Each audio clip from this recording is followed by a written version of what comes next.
Dans le studio Mondé les Prod, on enregistre les voix off d'un jeu vidéo Astérix. Aujourd'hui, un comédien pose sa voix depuis la Belgique pour la version flamande. Obélix, je bent onverbeterlijk. Kom op, wakker worden. Ici, le client choisit les voix de son jeu. La 2 elle est plus cartoon. Translation, you can, if you want to tell it differently, you can. Moi, ce qui me plaît dans le fait d'aller en studio avec des vrais comédiens, t'as l'impression de créer quelque chose, en fait. Et à la fin, t'as une sensation de travail accompli. C'est-à-dire que ça vient un peu de toi, ça vient un peu du comédien.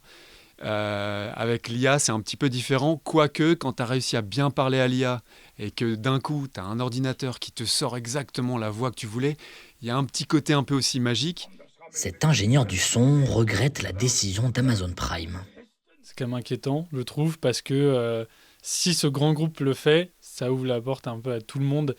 Des entreprises proposent désormais du doublage par IA. En voici un exemple. Qu'est-ce que tu fais ?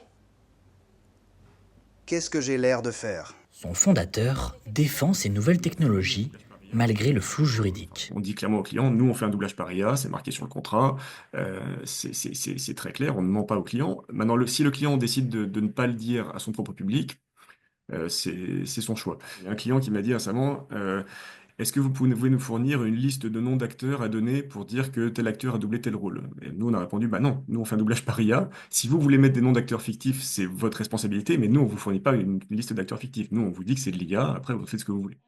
Pascal Chemin, doubleuse emblématique de dessins animés, elle est bien réelle. Excel Saga, voilà, ça dépend de le Seigneur del Palazzo. Elle fait partie des 15 000 personnes menacées d'une perte d'emploi.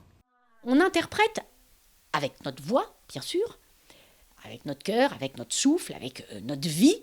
On n'est pas une machine, on n'est pas un robot, et avec notre conscience. On joue. Donc on fait une proposition artistique. On ne peut pas prendre la voix d'un comédien original et de plaquer ce qu'il a fait sur une version étrangère.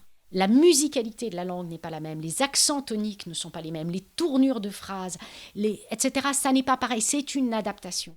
Depuis 1 an, Pascal Chemin et l'association Les Voix contre-attaquent avec une pétition lancée sur les réseaux sociaux « Touche pas ma VF ». On espère que, fort du soutien du public, qui est un soutien assez important, on pourra enfin être entendu par notre ministre de la Culture. Ils sont déjà 200 000 à avoir signé cette pétition. Sous son canapé, Pascal Chemin empile les dessins et les lettres. Les fans sont déterminés à ne pas laisser tomber leurs idoles.